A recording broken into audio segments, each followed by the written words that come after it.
In a far, far away land, there was a knight, might and bright, stronger than any knight. His emulation performance unmatched, leaving him unscratched. His story known wide and bright, shining like the brightest light. And this is the story how the Steam Deck became the king of emulation. Epic intro aside, why do I think the Steam Deck is the ultimate emulation machine? To answer that question, I would like to ask you, what do you think makes a system a good emulation system? Is it the performance? Or is it the input methods? Or is it maybe portability? Well, all what I listed now could be considered in the discussion for the ultimate emulation machine. So, it's not only performance, right? Well, now let's go back to the Steam Deck. Is it portable? Yes. Has it enough performance to emulate almost any game under the sun?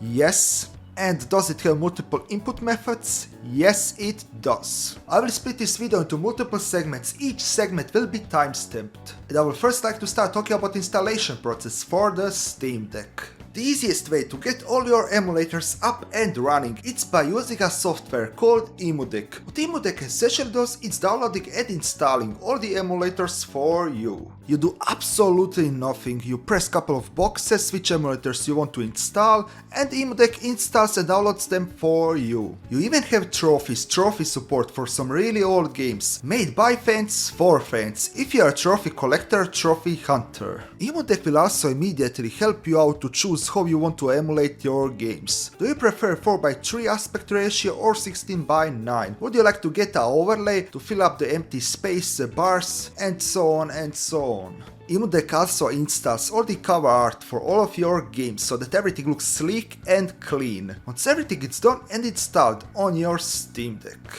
This is the easiest and fastest way to set everything up and running, and you have multiple guides on YouTube how to set everything up by using EmuDeck. Also, by the way, if you want to know which memory card is the best for emulation, I would personally recommend a 256 or 512GB SD card. You can also go with 1TB one if you plan on putting multiple PlayStation 3 games, what can take a lot of space, but for most people a 512GB memory card is more than enough. Now that we have established how to get your emulators up and running, why don't we jump to the more interesting part of this video, the emulation performance. I mentioned before in the video how the Steam Deck has enough performance to run almost any emulator and game under the sun.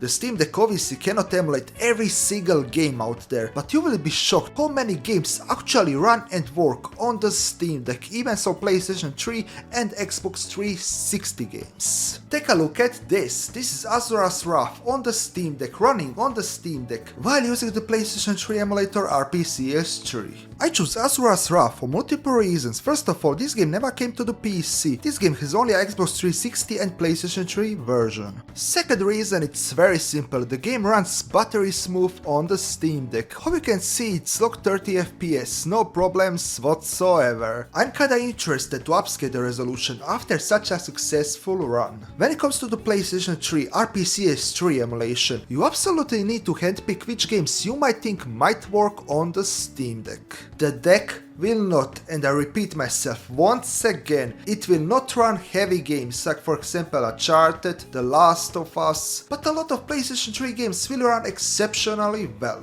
Even some games like God of War, if you tweak it enough with optimized settings and performance patches, and it's so mind-blowing and crazy to see such a performance on a portable system. Seeing how the Steam Deck can run those type of emulators, there should be no surprise seeing 60 FPS on a PlayStation 2 emulator called PCSX2. Here we have Shadow Hearts running on a Steam Deck at a locked 60 FPS, no problems whatsoever. When it comes to the PlayStation 2 emulation, there is even headroom, so that we can upscale the resolution, make it even sharper, even better than the original release. Here we have another great example, playing Fire Emblem Path of Radiance, what came out only on the GameCube using the Wii emulator. The game ran at a locked 60 FPS, the only time the game ran at a 30 FPS, it's obviously in the cutscenes, but gameplay wise it's locked 60 FPS. This time I even put the resolution at 2x, so double the original resolution, and it's sharp and smooth. this is very good performance. Obviously you need to make some sacrifices once you try to run anything above PlayStation 2, GameCube, Wii or Wii U, but still the sacrifices aren't too big, and it still blows my mind that you get this level of emulation performance in a $400 or even $350 when it's discounted portable system. It's so mind-blowing. And talking about price, let's now discuss the price and the price to performance ratio and why this device is so incredible. So let's think to the price category.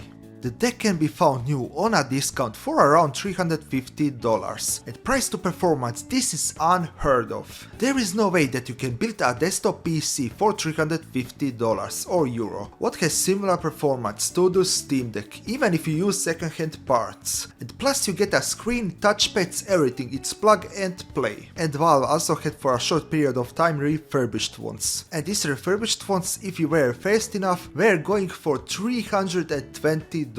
Yes, 320. But honestly I still think that the 350, so $30 more version, the new one, it's a better deal. 350 on a discount, new, if you get it, I think it's the better deal. But the 320 refurbished one, it's also an amazing deal. And this is why I call the Steam Deck the emulation king. It's the overall package what makes it so good. The performance, the portability and the price value and the ease of use, everything, it's so perfect. Also yes, I bought this crown only for this one video. I wanted to explain why I'm not insane, but scrap it. I absolutely lost any resemblance of sanity. But granted, the crown does look nice and it's pretty heavy, and yeah, it's definitely pretty sweet for the price and all, and the quality, and yeah. Let's finish this video. What is your opinion about the Steam Deck and its emulation performance? Do you agree with my take or not? And are you blown away with the performance like I am? Let me know in the comment section down below.